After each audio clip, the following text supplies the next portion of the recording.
হযরত যায়েদ শহীদ হয়ে যাওয়ার পরে ডাক দিল, জাফর আপনি আসেন, কালেমার পতাকা ধরেন। নবীজির চাচাতো ভাই জাফর কালেমার পতাকা ধরলেন। এক হাতে পতাকা, অন্য হাতে তলোয়ার দিয়ে যুদ্ধ চালাচ্ছিলেন তিনি। যুদ্ধ করতে করতে 2 লক্ষ কাফেরের ভিড়ের মধ্যে তিনি চলে গেলেন। দীর্ঘ সময় তিনি একা একা লড়াই করতেছিলেন, তলোয়ার চালাইতেছিলেন। কালেমার পতাকা জাফরের হাতে। কাফেররা হযরত জাফরের হাত তলোয়ার দিয়ে আঘাত করলো, হাত কেটে দ্বিখণ্ডিত হয়ে পড়ে গেল। আর এক হাত দিয়ে তলোয়ার কালেমার পতাকা চেপে ধরলেন। এক হাত দিয়ে লড়াই করতেছিলেন আর এক হাত কাটা ছিল, তখনও তিনি মাথা নত করেন নাই।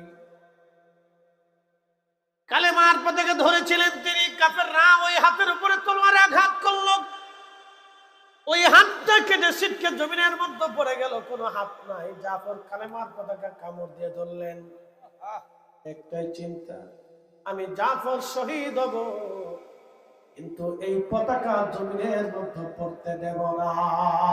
আল্লাহু আকবার। আর হাত উঁচু করে বলেন আল্লাহু আকবার।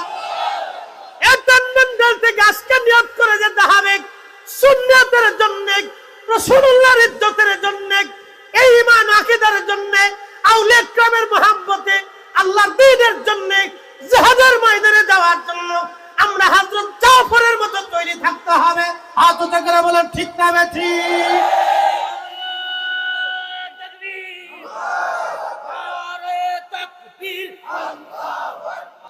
মুসলমান খুব মনোযোগ দিয়ে, হযরত জাফর কালেমার পতাকা কামড় দিয়ে ধরলেন। ডাক দিছে আব্দুল্লাহ বিন রাওয়াহা, আপনি আসেন, আমি জাফর শহীদ হতে চলেছি। আল্লাহর দ্বীনের কালেমার পতাকা জমিনে পড়তে দেয় নাই। বুকের মধ্যে চাপ দিয়ে ধরে, দাঁত দিয়ে কামড় দিয়ে ধরে রাখছে জাফর, যাতে এই কালেমার পতাকা মাটিতে পড়ে না যায়। আল্লাহর কাছে এত ভালো লেগেছে সেই দিন জাফরের একদিন। প্রিয় নবী বললেন, সাহাবীরা 2টা হাত কাফেররা কেটে ফেলেছে জাফরের, কিন্তু আল্লাহ আমার জাফরকে 2টা পাখা দিয়ে দিছে। ওই পাখা দিয়ে 8টা জান্নাতের যেখানে খুশি সেখানে আমার জাফর উড়ে উড়ে ঘুরে ঘুরে বেড়ায়। নবীজি বললেন, সাহাবীরা রে, আমার জাফর আমার সামনে দিয়ে উড়ে যাওয়ার সময় আমার সালাম দিয়ে গেছে, তোমরা দেখো নাই, কিন্তু আমি নবী দেখছি। তোমরা দেখো নাই, আমি নবী দেখছি। জাফর আমাকে সালাম দিয়ে গেছে। এই জন্য শহীদ যারা হয় তারা জিন্দা। আল্লাহ বলছেন, ওয়ালা কিল্লা তাশউরুন, তোমরা সেটা বুঝো না, তোমরা অনুধাবন করো না। ইমাম সুয়ুতি শারহুস সুদূরের মধ্যে একটা ঘটনা লেখেন তিনি। বিশ্ববিখ্যাত বাদশা ছিলেন যিনি খলিফা হযরতে ওমর ইবনে আব্দুল আজিজ, যাকে মুসলমানের দ্বিতীয় ওমর বলা হয়। আল্লাহর কোরআন, রাসূলের সুন্নাহ, খুলাফায়ে রাশিদিন, আল মাহদিন, তাদের মতে, তাদের অনুসরণে পৃথিবীর খেলাফত যিনি চালিয়েছিলেন তিনি হযরত ওমর ইবনে আব্দুল আজিজ। এরপরে আর কোনদিন পৃথিবীতে খেলাফত আসে নাই। আল্লাহর নবী বলছেন, আল খেলাফতু 30 সানা, পৃথিবীতে খেলাফত 30 বছর থাকবে, এরপরে আর কোনদিন খেলাফত হবে না। খেলাফত থাকবে 30 বছর। 4 জন খলিফা 30 বছর খেলাফত চালু করেছিলেন। এই খেলাফতের মতো কেন খেলাফত আসবে না? আচ্ছা, আপনাদেরকে বলি, আজকে যদি বাংলাদেশে ইসলামী ইমারত হয়, ইসলামী শাসন ব্যবস্থা চালু হয়, বলেন বাংলাদেশ থেকে কি ব্যাংক বন্ধ করা যাবে?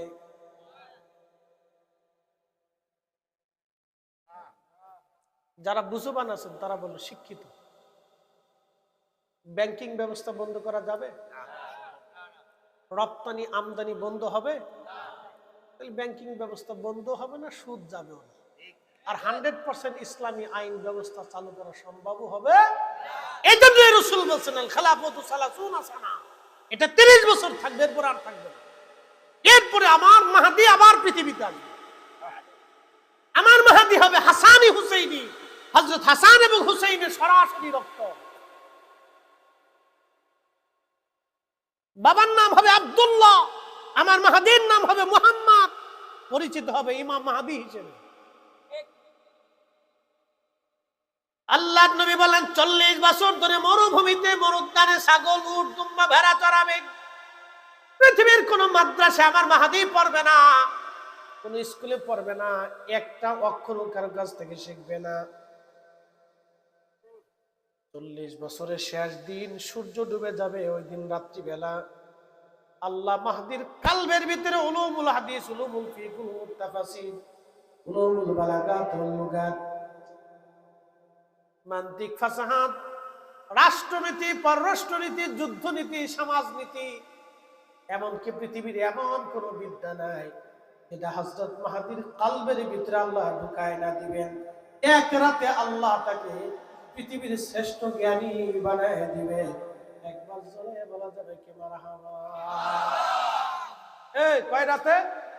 আজকে বুঝে যান একটা মশলা, কয় রাতে? জোরে বলেন, কয় রাতে? পৃথিবীর সব ইলম আল্লাহ তার কালবে ঢুকে দিবে, অথচ একটা অক্ষর ওই ঘুমাই কেরা ওই ডাক্তার দিতে জিম দেওয়া যাবে না। এই হাদিস শুনতে হবে এক রাতে। জোরে বলেন, কয় রাতে?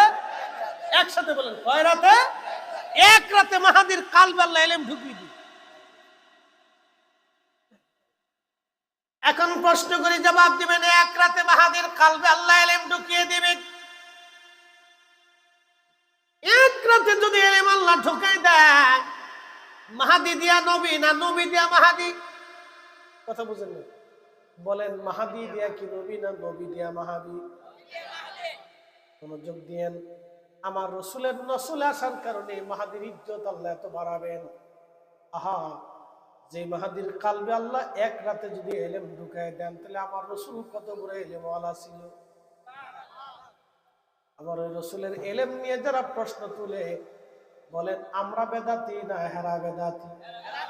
হ্যাঁ, বুঝছে না না বুঝছে কইছে? আমরা বেদাতি না হেরা? হেরা বেদাতি, আমরা বেদাতি না। এরাই অরিজিনাল বেদাতি, আমরা বেদাতি না। মনোযোগ দিয়ে যান, ওটান মান্দাইলের মুসলমান, ভালো করে শুনে যান। হযরত ইমাম মাহদী এক রাতে আমার আল্লাহ তাকে ইলমওয়ালা বানাবেন। এত বড় ইলমওয়ালা আল্লাহ তারে বানাবেন যে ওনার মতো ইলমওয়ালা পৃথিবীতে আর একজনও তখনও থাকবে না।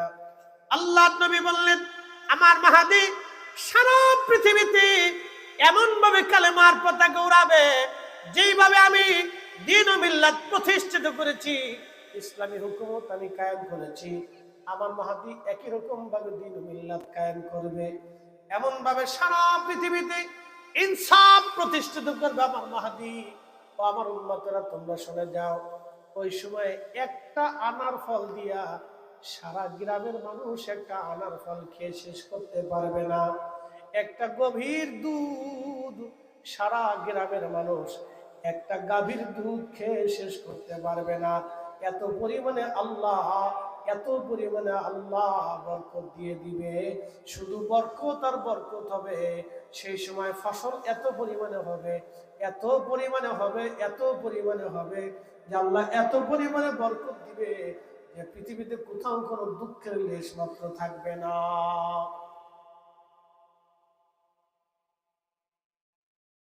বন্ধু আমার, আমি আর এইদিকে বাড়াবো না, খুবই মনোযোগ দিয়ে কথাগুলি শুনে যান।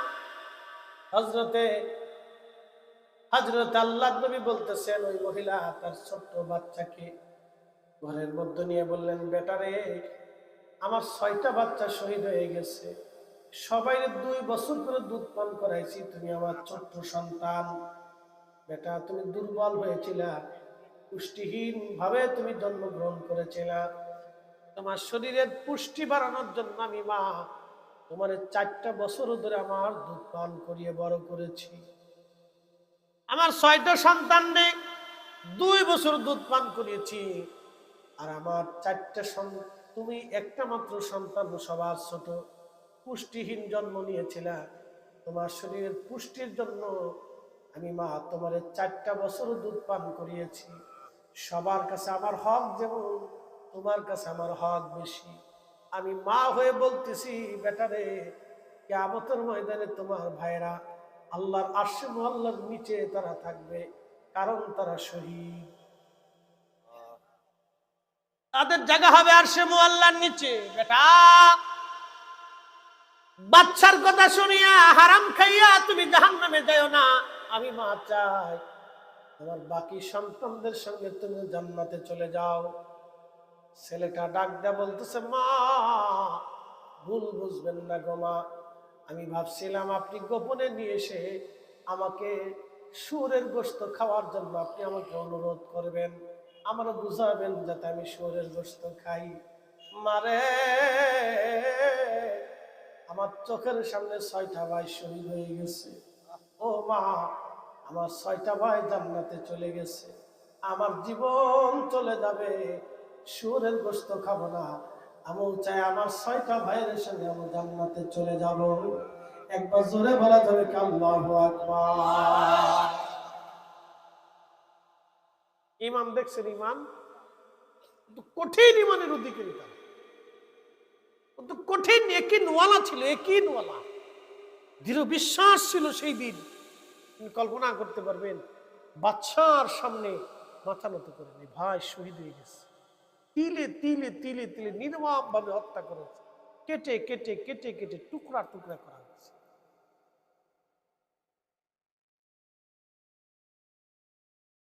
এবার এই ছোট্ট ছেলেটাকেও শহীদ করা হলো, তার মাকেও শহীদ করা হলো, সপরিবারে এক জায়গা তাদের দাফন করা হলো। তাদের কবর থেকে এখনো জান্নাতের ঘ্রাণ আসে। সুবহানাল্লাহ কি বলা যাবে? আল্লাহ আল্লাহ আল্লাহ। এই জন্য একিন ইমান বড় মজবুত। আল্লাহ আমাদের ওইরকম একিন ইমান ওয়ালা বানায় দিক। সকলে আওয়াজ তুলে জোরে বলেন আমিন।